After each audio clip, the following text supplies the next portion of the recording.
வணக்கம் நண்பா. நம்ம பார்க்குறது ஸ்வராஜில் 7 தான் நம்ம பண்ணிகிட்டு இருக்கோம். பார்த்தீங்கன்னா ஒரு கஸ்டமரு ரொட்டவேட்டர் சொல்லியிருந்தார். ஆக்சுவலாக அது ஆல்ரெடி 5 கிலோமீட்டர் ஓட்டியிருக்கு. அதை ஒரு முறை ரொட்டவேட்டில் ஓட்டிக்கிட்டு மாட்டு தீவனம் தட்டு அந்த மாட்டு தீவனம் கட்ட இருக்கு இல்லைங்களா, அதை ஊனி விட்டுருவாங்க போல். அதுலேயே சொல்லியிருந்தாரு. அதான் கிளம்புறேன் போயிட்டு இருக்கு நண்பா. ஸ்வராஜ் 7 நம்ம யூஸ் பண்ணுறது 45 பேர் ரொட்டவேட்டரு. பர்ஃபார்மன்ஸ் நம்ம பார்க்கலாம். அதான் போயிட்டுருக்கேன். அடுத்த கஸ்டமரை அடுத்துக்கு நோக்கி போயிட்டுருக்கோம். 5 கலப்பில் ஓட்டின வெயில் தான் நண்பா. அதனால் ஒன்றும் பிரச்சனை இல்லை, உறவுலாம் வரும். ஒன்றும் பிரச்சனை இல்லை. தரணி ரொட்டவேட்டரை பொறுத்த வரைக்கும் நண்பா என்ன சொல்கிறது, ஆக்சுவலாக ரொட்டவேட்டரில் பொறுத்த வரைக்கும் 2 சைடு 2 எண்டு தானே ஃபஸ்ட்டு பிளேடு தெரியுது இல்லைங்களா. ஆக்சுவலாக 2 எண்டு சைடு தான் கொஞ்சம் உழவு எப்பவுமே வராது. ஆனால் தரணியில் பட்டை ஒரு ஹோல்ஸ் தூக்கி மேலே போட்டோம்னு வச்சுக்கோங்களேன், பிளேடே இல்லைனாலும் சரி அந்த ஃபினிஷிங் ஈவனாக கிடைக்குன்னு வச்சுக்கோங்களேன். நான் வேணா ஃபீல்டில் ஓட்டும் போது காட்டுறேன் பாருங்கள். போயிட்டு பார்க்கலாம்.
தான் நம்ம 5 கலப்பில் ஓட்டி விட்டுருந்தேன்.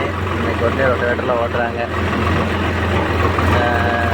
பார்த்தீங்கன்னா நண்பா, நான் ரொட்டவேட்டரோட கண்டிஷனை பார்க்குறேன். நம்ம யூஸ் பண்ண 42 பிளேடு நண்பா. பாருங்கள் ரொட்டவேட்டரோடைய பிளேடோட கண்டிஷன் எவ்வளோ கண்டிஷன் இருக்குன்னு நான் சொல்கிறேன் பாருங்கள்.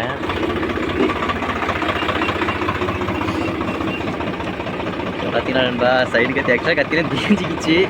கத்தி மாற்றணும், இந்த வீக்கில் மாற்றிடணும் நண்பா. பார்த்தீங்கன்னா ஃபுல்லாகவே கத்தி எல்லாம் பார்த்தீங்கன்னா முடிஞ்சிருச்சு. ஓரளவுக்கு ஆஃப்டர் முடிஞ்சிருச்சு. ஃபுல்லாகவே 90% முடிஞ்சிருச்சு.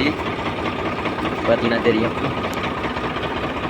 ஓர கத்திலாம் முடிஞ்சிருச்சு. உள்ளேயுமே ஓரளவுக்கு ஆல்மோஸ்ட் கம்ப்ளீட் ஆகிடுச்சு. அதே போல் நம்ம நண்பா பார்த்தீங்கன்னா ரொட்டவேட்டர் சைடு தான் பார்த்து வச்சுருக்கோம், போட்டு வெல்ட் பண்ணியிருக்கோம். சைடில் 2 எண்ட்லேயுமே அந்த பட்டையில் அதுதான் பண்ணியிருக்கோம்.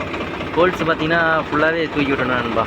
2 எண்ட்லேயுமே 2 பக்கமும், அந்த பக்கமும் சரி இந்த பக்கமும் சரி, ஃபுல்லாக ஹோல்ஸ் தூக்கி விட்டாச்சு. ஏன்னா ஆல்ரெடி இங்கேயே இந்த வெல்டிங் இந்த செயினே பார்த்தீங்கன்னா ஒரு சம் திக்னஸ் கவர் பண்ணிடுச்சா, ஓரளவுக்கு தூக்கி விட்டால் தான் உழவு பிடிக்குது. ப்ளஸ் மேலே ஃபுல் டைம் ஃபுல் ஹோல்ஸுமே தூக்கி போட்டோமா, அதனால தான் இப்போ உழவு பிடிக்கும். பார்த்தீங்கன்னா பிளேடு தேஞ்சிடுச்சு. இதோட ஃபினிஷிங் பாருங்கள். உங்களுக்கு ஸ்வராஜ் 7 தான் நண்பா. எப்பவுமே லோ ஃபஸ்ட்டு தான் நம்ம யூஸ் பண்ணுறோம். அது ஓட்டின கடை இருந்தாலும் சரி, ஓட்டாத கடை இருந்தாலும் சரி. ஏன்னா நம்ம இன்றைக்கி லோ செகண்டு கூட ஓட்டிடலாம். அது நாளைக்கு அவங்களுக்கு கஸ்டமருக்கு புரியுறதில்ல, என்னப்பா அன்றைக்கி மெதுவாக ஓட்டின நீ வேகமாக ஓட்டுற, அது கொஞ்சம் ப்ராப்ளம் ஆகிடுது. ஸோ நம்ம எப்போவுமே ஓட்டின கடை தானே, ஓட்டாத கடை தான் என்ன, லோ ஃபஸ்ட்டே பெட்டர் நண்பா. இங்கே நம்ம சரௌண்டிங்கில் அப்படி தான்.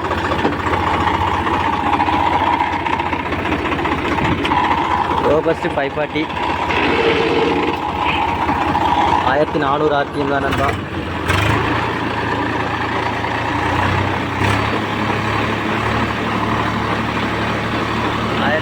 RPM. ஸ்வராஜில் இன்னொரு பெனிஃபிட் என்னன்னா RPM ட்ராப் ஆகாது. 1400 வச்சுருக்கேன். 1400 கொஞ்சம் மைல்டாக கொஞ்சம் லேக் ஆகிருக்கு.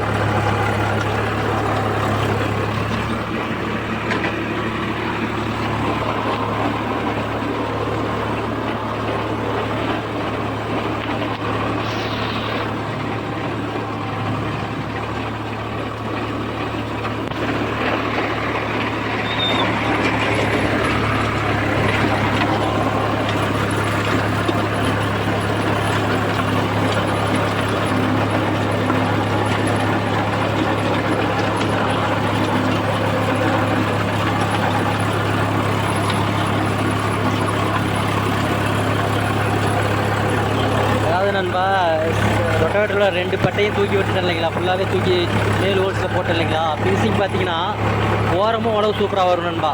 கொஞ்சம் கூட அந்த கேப்பாக வர்றது, ஃபினிஷிங் இல்லாமல் வரதே இருக்காது, சூப்பராக இருக்கும்.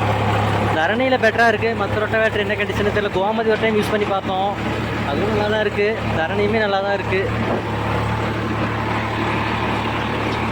வயல் சின்னதாக இருக்கிறதுனால சாலு பிடிச்சி ஓட்ட முடியல நண்பா. அப்படியே ஒரே ஒரு சென்டர் பிடிச்சி அதுலேருந்து லெஃப்ட் ரைட் அப்படியே ஜாயின் பண்ணி ஓட்டதாக இருக்குது. முதல்ல ஸ்ட்ரைட்டாக ஓட்டினா இந்த ஒட்டி இந்த உழவு.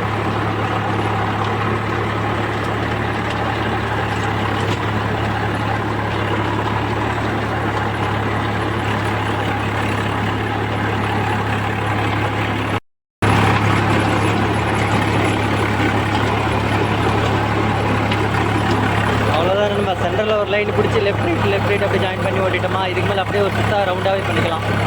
காடு பிடிச்ச முடியாது நண்பா. காடு ரொம்ப லென்த்தாக தான் இருக்குது, தவிர அகலம் இல்லை.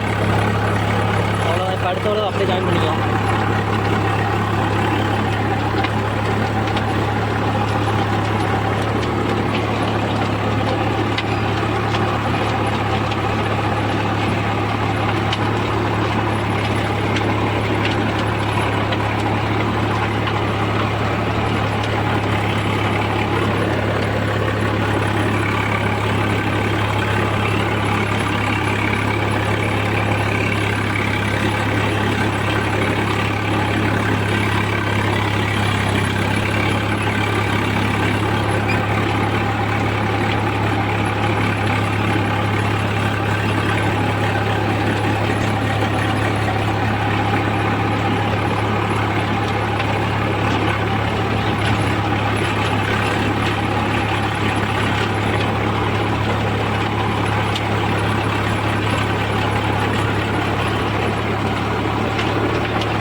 இதான நாம் ரொட்டவேட்டர் ஓட்டுற மெத்தடு, உடம்பு சால் பிடிக்கிற மெத்தடு. இந்த சின்ன காட்டுக்கு இப்படி தான். பெரிய காட்டுக்கு ஒரு 4 வண்டி போகிற அளவுக்கு கேப் விட்டு சால் பிடிப்போம்.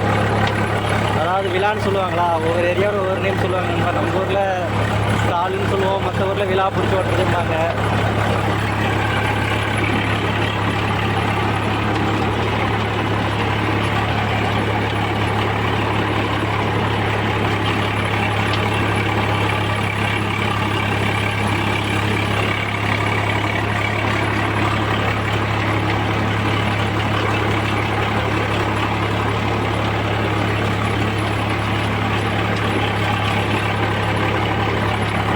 ரொட்டவேட்டர் ஓட்டும் போது நண்பா முடிஞ்ச அளவுக்கு டாப் லிங்க் பார்த்தீங்கன்னா சென்சிங்கில் கனெக்ட் பண்ண வேணாம் நண்பா.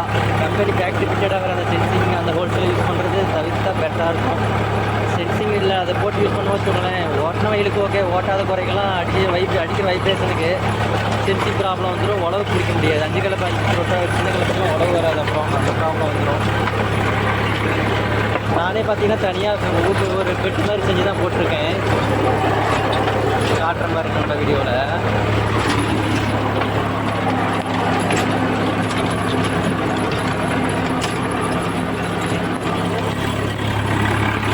இருக்குமான்னு தெரியல. அது அடுத்த வீடியோவில் கூட நான் தெளிவாக பண்ணி காட்டுறேன். தனியாக எக்ஸ்ட்ரா ஒரு ஊக்குப்பெட்டுனா என்ன சொல்கிறது, டாப்லிக் அதுக்காக ஒரு பெட்டு மாதிரி பண்ணி போட்டுக்கிட்டோமா நல்லாயிருக்கும். எவ்வளோ வைப்ரேஷன் வந்தாலும் சரி, காடு ஓட்டினாலும் சரி, காஞ்சி போன காட்டு ஓட்டினாலும் சரி, எவ்வளோ வைப்ரேஷன் வந்தாலும் சென்சிங் ப்ராப்ளம் வராதுன்னு வச்சுக்கோங்களேன். ஓட்டி முடிச்சாச்சு நண்பா. அது ஒழுங்காக வீடியோ எடுக்க முடியல. ஏன் எடுக்க முடியலன்னா காட்டுக்காரு அவங்க என்ன நினைப்பாங்கன்னா, ஒரு சில காட்டுக்காரு இவனடா உழவு பார்த்து ஓட்டாமல் டிராக்டர் பார்த்து ஓட்டாமல் சும்மா மொபைல் நோண்டிட்டு இருக்கிறான் அப்படிங்கிற மாதிரி நினைப்பாங்க ஒரு சிலர். ஒன்றும் பெருசாக எடுத்துக்க போகிறதில்ல. ஒரு சில காட்டுக்காரு அப்படி நினைப்பாங்க, இவன் ஃபோன் தான் பேசிகிட்டு இருக்கிறான், ஒழுங்காக ஓட்டல, அந்த மாதிரி ஒரு மைண்ட் செட் ஆகிடுன்னு வச்சுக்கோங்களேன் காட்டுக்காரங்களுக்கு. ஓகே ஓட்டியாச்சு. கொஞ்சம் நேரம் தான் ஓடிச்சு, அரை மணி நேரம் தான் நம்ம ஓடிச்சு. சரி, மாமூல் கஸ்டமர் எவ்வளோ நேரம்னாலும் நம்ம தான் ஓட்டி ஆகணுன்ட்டு வந்தேன். நான் சொன்னேன் இல்லைங்களா, நம்ம ரொட்டவேட்டருக்கு தனியாக பெட் செஞ்சு போட்டுக்கிறது பெட்ரு சொன்னேன் இல்லைங்களா, அது காட்டுறேன் பாருங்க.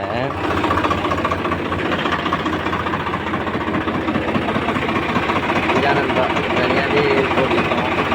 மேலே சென்சிங்கில் போட்டோம்னு வச்சுக்கோங்களேன், அடிக்கிற வைப்ரேஷனுக்கு உள்ள சென்சிங்கில் இருக்கிற இது வழியாக உள்ளே பார்த்தீங்கன்னா உள்ள ஒரு பின்னில் தான் போய் சென்ஸ் பண்ணும். அது அடிச்சு பின்னி தெரிஞ்சிடும். உழவு பிடிக்காதுன்னு வச்சுக்கோங்களேன், உழவு எடுக்க முடியாது. அது பெரிய ஸ்பீன் செலவு தான். அதை மாற்றணுன்னா கூட பெட்டை கழட்டி தான் பண்ணுற மாதிரி வேலை பெருசாகிடும். தனியாக இப்படி ஊக்குப்பெட்டு போட்டுக்கிட்டோமா, எவ்வளோ தான் கல்லுக்காடு எவ்வளோ தான் காஞ்சி போன காடு ஓட்டினாலுமே பெட்டோடையே போயிடும் வைப்ரேஷனு.